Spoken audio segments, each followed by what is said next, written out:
Soy Javier Romo y soy un hombre homosexual. Mi nombre es Otniel Blanco y soy un hombre gay. Me llamo Sebastián Cedeño, me identifico como una persona que es pansexual. Soy una mujer lesbiana, visible, orgullosa. Es cuando casi pierdo el semestre porque tengo un profesor que fue muy homofóbico conmigo. Ocupo mucho vestirme un poco queer porque para mí la moda se ha convertido en algo personal más allá del hecho de mostrar a las demás personas. Muchas veces iba a vestir a la universidad con ropa que se la cataloga que es de mujer, cuando en realidad considero que la ropa no tiene género. Y tenía profesores que me separaban del grupo por el hecho de utilizar ropa de mujer, bueno, dentro de su concepto. Para mí fue muy complicado y sobre todo me empezó a marcar el hecho de no querer ir a la universidad por no utilizar ropa que para ellos era aparentemente pues normal. Cuando estuve en la escuela, creo que los niños a veces no miden las palabras, no sé si son sinceros, sarcásticos o cuál es el motivo, pero sentía mucha discriminación por el hecho de no ser como los demás hombres, masculino, alto, gordo, y tal vez eso fue el motivo por el cual ellos me discriminaban, ¿no? Primero por mi aspecto físico y segundo porque no era como un hombre convencional, no tenía amigos varones, no jugaba al fútbol, no hacía deporte y ellos trataban de discriminarme por eso. Y bueno, lo hacían de hecho y utilizaban palabras ofensivas con respecto a mi sexualidad. La verdad, yo no he sentido personalmente una discriminación fuerte por mi condición sexual, pero creo que he visto y percibido mucho en el trabajo diario que he tenido en las asociaciones de derechos humanos en las que he trabajado, estos abruptos de que hay personas que les botan de su casa, pelean con sus padres, sus amigos los rechazan, o es más, sales abiertamente y te gritan A o B cosa. Que una compañera mía del trabajo, a pesar de ser profesionales, haya cambiado de baño porque tenía miedo que yo le acose en el baño, porque soy lesbiana y me gustan las mujeres. Y cuando fui al baño, ella salió corriendo a otro baño. Y te hablo de ahora, te hablo de una mujer profesional, compañera de trabajo mía, que le ha costado asumir mi homosexualidad. Entonces hablé con ella y le dije que a mí me gustan las mujeres inteligentes, yo no podría acosarle. Primero, desde el punto de vista psicológico, yo creo que todas las personas que sienten rechazo, no solamente la comunidad LGTB, ya tienen que tener una afectación, porque hay una consecuencia. A nadie le gusta ser rechazado y todo el mundo quiere ser querido, quiere ser amado, quiere ser sentido. Entonces la discriminación no es bueno, no solamente por los grupos, sino para cualquier persona, cualquier individuo. No debe ser rechazado por ninguna razón, debe al contrario ser comprendido y ayudado para el efecto que corresponde. La aceptación, bueno, la aceptación es difícil porque no hay nada más complejo que el ser humano y sobre todo porque desde el punto de vista psicológico, la psicología clásica, moderna o tradicional se ha entendido solo a nivel de la mente, pero es que el ser humano es un ser integral, un ser que convive en la realidad en que se mueve, en la sociedad que se mueve y también en la búsqueda, porque el ser humano ha perdido su propia identidad en la búsqueda. Bueno, yo soy desde el punto de vista espiritual, ha perdido su búsqueda con algo que trascienda, ¿no? Por ejemplo, nosotros que sabemos del universo, qué se entiende por el universo, o sea, el universo es tan grande y tan infinito que desconocemos esto, y en la medida que se va descubriendo cosas con el universo, pues nos vamos dando cuenta que nosotros somos absolutamente algo en la nada que representa que podamos nosotros respetarnos a un poco más, porque en lo que desconocemos tantas cosas, no sabemos y a veces nos creemos conocernos, y ese es el primer error. Si nosotros nos cuesta conocernos, para poder entender al otro tenemos que conocernos a nosotros mismos y allí parte esa fortaleza, ¿no? Durante las décadas de 1980 y 1990 en Ecuador, los homosexuales y las personas trans sufrieron la persecución extrema y represión violenta a manos de la policía, incluyendo extorsión, detención arbitraria e indefinida, tortura y ejecuciones extrajudiciales. En 2007, el presidente Rafael Correa encomendó a la Comisión de la Verdad Ecuatoriana que investigara las violaciones de los derechos humanos durante el periodo de 1984 y 2008, con especial atención a la administración de León Febres Cordero entre 1984 y 1988. Temas en relación a la homofobia y transfobia fueron integradas en el informe final de la Comisión de la Verdad del Ecuador, como elementos contextuales, porque contrataron a un especialista en el enfoque de género.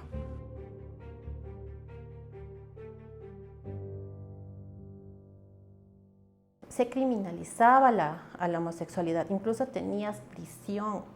O sea, si vos estabas con tu pareja en la calle y que un policía te veía tomado de la mano o besándote, bueno, ibas preso, ¿no? Ibas preso.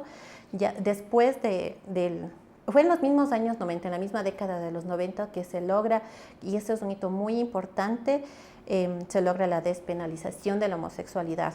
Y yo creo que es importante ahí recalcar el trabajo que hizo una organización de mujeres trans que se llamaba Coccinelli. Coccinelli es mariquita en francés.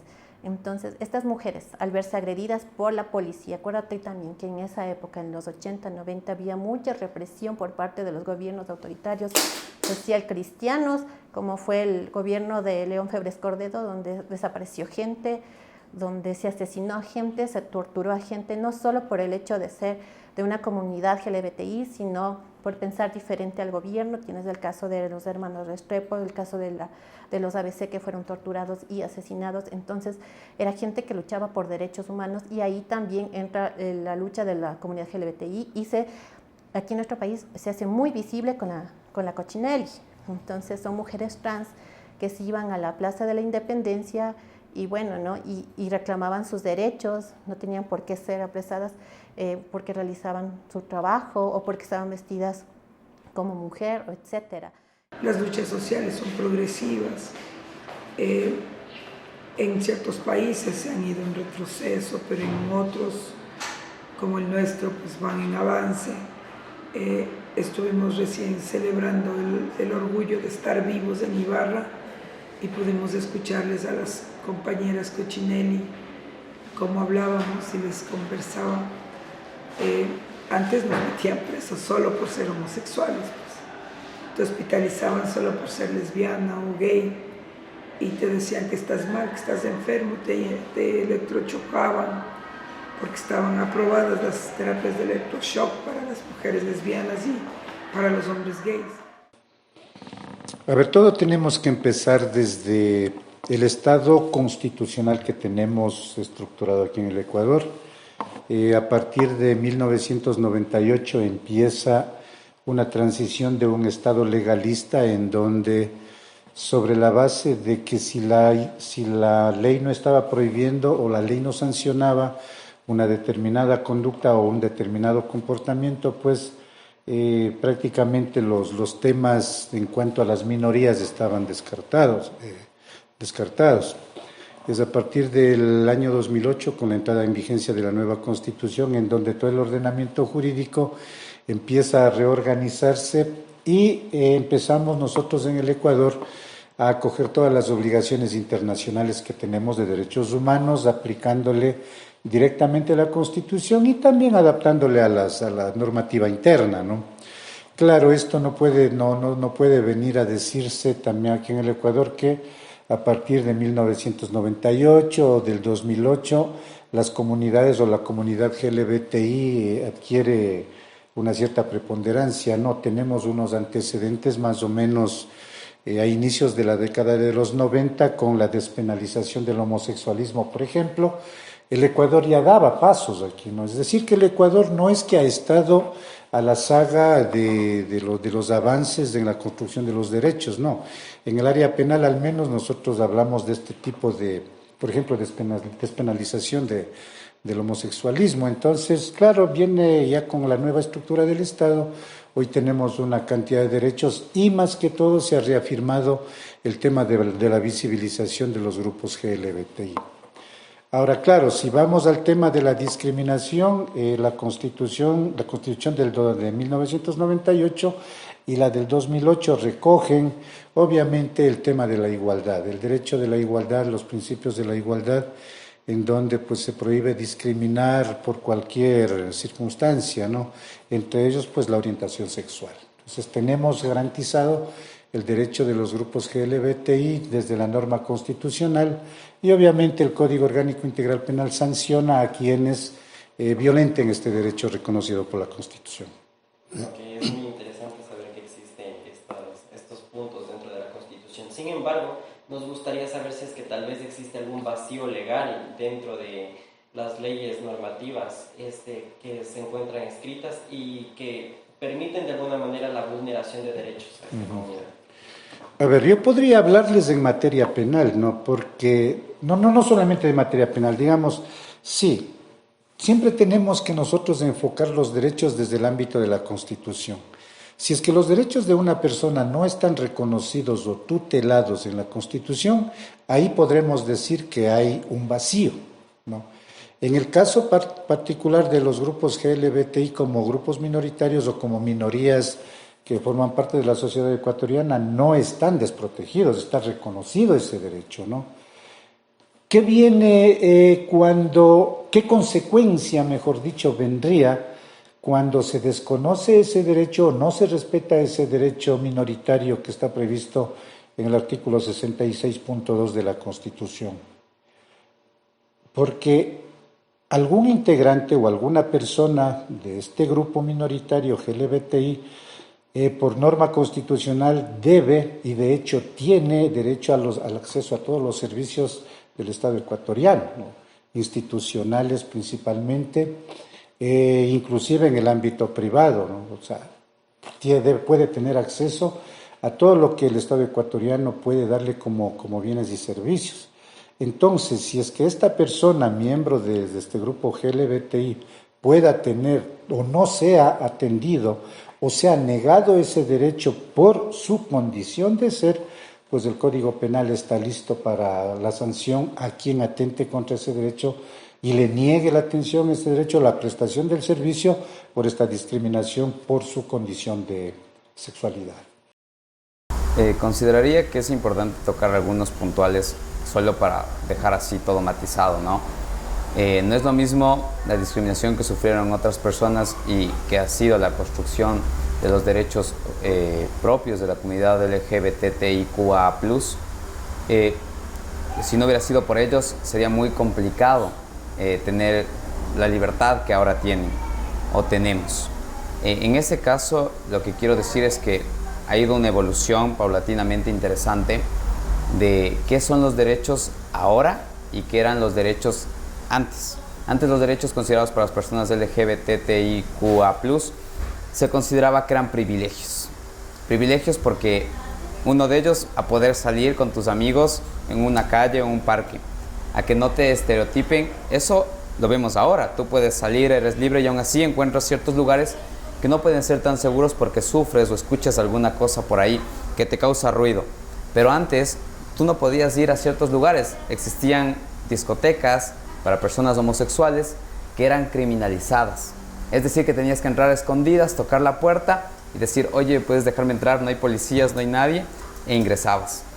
Estos cambios, solo por poner pequeños cambios, ya no son tan visibles. Cuando una persona sale del closet, y es lo más difícil ahora, yo creo, normalmente la persona heterosexual no tiene esta posibilidad de decir, oye, yo soy heterosexual y no pasa nada. Los papás te van a decir, oye, qué bien, ya lo sabíamos. Pero pasa diferente o a la inversa cuando encontramos a una chica que dice, mapa, soy lesbiana, o un chico que diga, mapa, soy homosexual, soy bisexual, etc. O hasta es más, la primera pregunta que viene, y esto en un contexto así súper machista, es, pero tú no quieres vestirte como mujer, ¿verdad? Entonces, encontramos estos avances que, si bien es cierto en la sociedad son interesantes, pero puertas adentro aún tenemos estas coyunturas, estos problemas de pensar todavía, si vas a ser hombre y te gustan los hombres, entonces normalmente pues te vas a vestir como mujer, o vas a ser travesti o transexual o transgénero, cualquiera de ellos. Pero con las mujeres es, no, tú te vas a hacer o vas a ser marimacha o le pones como que diferentes calificativos. Yo creo que está muy avanzados los derechos de las personas LGBTIQA++, pero creo que aún falta mucho por cambiar. No es lo mismo hablar antes de 1997, antes de 1990, cuando se catalogaban a las personas homosexuales como enfermas, como personas que en verdad tenían algún problema no solo de enfermedad, sino también de delitos, eran perseguidas o perseguidos porque no estaba bien visto en la sociedad. Como daño moral puede ser una de esas figuras que se ocupaba también. En ese contexto, yo creo que los avances son importantes. Ahora tú tienes el matrimonio igualitario con la sentencia de la Corte Constitucional del Ecuador, la opinión consultiva de la Corte Interamericana, que ni siquiera es una sentencia, sino más bien es una opinión consultiva. Estos bagajes o estas aristas jurídicas son las que hacen que la comunidad LGBTI por lo menos se sienta reforzada, ¿no?, en un ámbito legal. Que en la realidad ese ámbito legal no solucione todos los problemas, porque los delitos de discriminación podemos ver son escasos, es otra cosa. Pero creo que son avances importantísimos que se hacen, pero lo importante es fortalecer el tejido social. La única forma de fortalecer el tejido social es visibilizarse en libertad de expresión, y la libertad de expresión implica el idioma, la toma de lugares públicos, ocupar palabras que no tengan que ver con masculinidad o feminidad como todes, que es importante más allá de si suena trillado o no. Lo que no se comunica no existe, y esa parte importantísima es la de tomar lugares. A veces sí, puede ser que la toma de lugares sea violenta y pueda existir esta transgresión, pero si tú vas con una bandera y solo gritas que viva el amor y todo, ¿quién te va a parar bola? La idea está en transgredir estos espacios, poder hacerse visibles, y en ello que por favor se tome en consideración cosas que no se tendría que pedir de favor.